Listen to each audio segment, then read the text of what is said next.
Bago matapos ang long holiday season, sinusulit pa rin ng maraming bakasyonista ang pananatili sa world-famous beach, Boracay. May unang balita si Kim Salinas ng GMA Regional TV. Kim? Igan, kahit wala ng fireworks display kagabi, in-enjoy pa rin ng mga turista ang nightlife activities sa isla ng Boracay kaugnay ng pagdiriwang ng bagong taon. Bago pa man matapos ang bakasyon, humirit pa ng last-minute activities ang ilang turista sa Boracay. Si Mary, kahit makulimlim ang panahon kahapon, pinili pa rin itong magtampisaw sa tubig.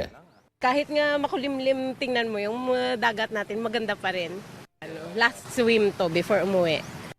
Inabutan ng news team ang pamilya ni Roderick na nagbabantay ng masasakyan papuntang Cagban Jetty Port. May kasama itong mga bata at senior citizens. Kahit 3 araw lang sa Boracay, worth it naman daw ang kanilang experience. So far, enjoy naman ng mga kids, especially mga kids. They enjoy fireworks and land tours. Kahapon pa lang, unti-unti nang dumagsa ang outbound passengers sa Cagban Jetty Port. Isa na dito ang pamilya ni Jeremy na balak pang bumalik sa isla dahil sa one-of-a-kind experience. Uwi na kasi balik trabaho na kasi bukas eh. Maganda yung experience dito sa Boracay. Madaming tourist, maganda yung fireworks. Binuwag na ng Malay LGU ang incident management team, ngunit aasahan pa rin ang mahigpit na seguridad sa isla at sa pantalan.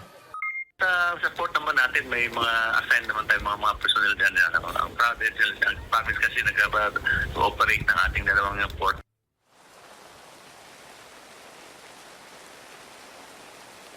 Igan, ayon sa Malay LGU, mula December 1 hanggang December 31, mahigit 227 ang naitalang inbound passengers. Mula naman December 21 hanggang December 30, nasa mahigit 66,000 ang outbound passengers. Inaasahang dadami pa ito ngayong araw dahil nga sa mga umuwi ng mga turista. Igan? Maraming salamat, Kim Salinas ng GMA Regional TV. Igan, mauna ka sa mga balita, mag-subscribe na sa GMA Integrated News sa YouTube para sa iba't ibang ulat sa ating bansa.